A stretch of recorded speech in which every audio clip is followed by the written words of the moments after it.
यह सच है कि 1947 में देश में शेर और चीते कम हो गए थे, क्योंकि पूरे इस देश में दुनिया के सबसे प्रखर राष्ट्र को भीगी बिल्ली बना दिया गया था। अब यह नियति का भी खेल होता है आलोक जी कि शेर और चीते तब आते हैं देश में जब शासन भी शौर्य वाला हो, जो इस सिद्धांत में विश्वास करता हो। जब शेर जैसा प्रधानमंत्री हो तो शेर के आने का संयोग भी तभी बनता है। देखिए, मुझे लगता है कि कौन शेर है तो चीन के बॉर्डर पर जाकर देख लीजिए कि शेर किस तरह से चाइना को क्लीन चिट दे रहा है। नकली शेर को शेर बनाना बीजेपी वाले अच्छी तरह जानते हैं। इतना छोटा पहले कभी नहीं हुआ होगा। लेकिन मोदी साहब का तो हाल ये हो गया है कि उनको ऐसा लगता है कि जब से वो आए हैं, वो तो कहते भी हैं कि 2014 से पहले जब देश में कोई बताता था जन्म होता था भारतीय हैं, तो उनको शर्म आती थी। मुझे लगता है 2014 के बाद ही उनके भक्त लोग भी मानते हैं कि देश आजाद हुआ है। कोरोना के समय मोर से खेल रहे थे मोदी साहब। जिस समय पर पुलवामा हो रहा था तो जिम कॉर्बेट में शूटिंग चल रही थी। और आज हालत यह है कि 2 लाख से ज्यादा गाय केवल लंपी बीमारी से मर गई हैं और मोदी साहब जो हैं ये पूरा नाटक कर रहे हैं, पूरे दिन में पूरे मीडिया की फुटेज खाने का और हेडलाइन मैनेजमेंट करने का। 20 लाख से ज्यादा गाय 5-6 राज्यों के अंदर ही केवल बीमार पड़ी हुई हैं और तड़प तड़प के मर रही हैं। ये हिंदुत्व के ठेकेदार और पर्यावरण के और पशुओं के ठेकेदार उनकी तरफ भी थोड़ा सा देख ले। उनको गोट फॉक्स का इंजेक्शन लग रहा है, उनकी वैक्सीन तक नहीं बन पा रही है। ये जो इवेंट मैनेजमेंट का खेल है ना मोदी साहब का, कि मुख्य मुद्दों से ध्यान भटकाया जाए और किस तरह से ध्यान भटकाया जाए, पूरी मीडिया की फुटेज को खा लिया जाए, पूरे मीडिया को कहा जाए कैमरे लेके मेरे पीछे पीछे चलिए। आलोक जी, आप पहले भी बड़ा दिलचस्प है कि पहले भी नेशनल पार्क, एक मिनट सर, पहले भी नेशनल पार्क बने हैं, पहले भी बायोडाइवर्सिटी पार्क बने हैं, पहले भी बायोस्फीयर रिजर्व्स बने हैं, लेकिन इस तरह से नौटंकी किसी प्रधानमंत्री ने नहीं। आलोक जी,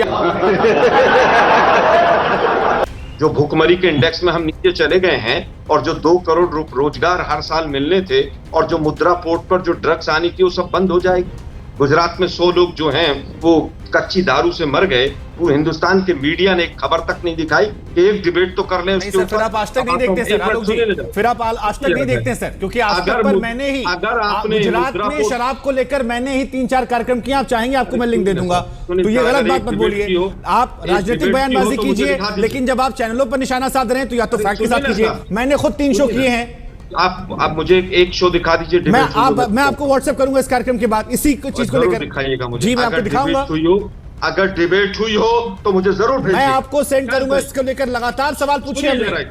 सुनिए, सवाल नहीं पूछा मैंने, कहा डिबेट कराई हो। मैं डिबेट भी दिखाऊंगा आपको। मैं बीजेपी कांग्रेस बैठा किया हमने गुजरात कांग्रेस के लोगों को। अगर गुजरात में शराबबंदी के ऊपर आज तक डिबेट कराई होगी तो मैं ऑफिशियली माफी मांगूंगा। मैं आपको जी ठीक है, शांति से सुनिए। मैं केवल ये पूछना चाहता हूं, 2 साल से एक वायरस हिंदुस्तान में एग्जिस्ट कर रहा है। आज 17 राज्यों में है वो, और वो अभी 3 महीने 4 महीने से म्यूटेट होकर मजबूत होकर आया है। आप कह रहे हैं कि मोदी साहब ने 3 दिन पहले स्टेटमेंट दी थी, उसकी वैक्सीन क्यों नहीं बनी? कहां सो रही थी सरकार? ये राज्यों के साथ कोई भी कोऑर्डिनेशन कमेटी क्यों नहीं बनी? आज भी कोई भी कोऑर्डिनेशन कमेटी क्यों नहीं है? कोई भी टेक्निकल कमेटी क्यों नहीं है? 20 लाख गाय मर जाएंगी जब आप लोग जागेंगे। हिंदू मुसलमान करने से फुर्सत नहीं मिलती आप लोगों को। आप मुझे केवल ये बता दीजिए, 1975 के बाद चाइना के बॉर्डर पर एक भी जवान शहीद नहीं हुआ, आपके समय में शहीद क्यों हुए? ठीक है, सुधांशु जी जवाब दीजिए, इसके बाद 2 और मेहमान मेरे पास है।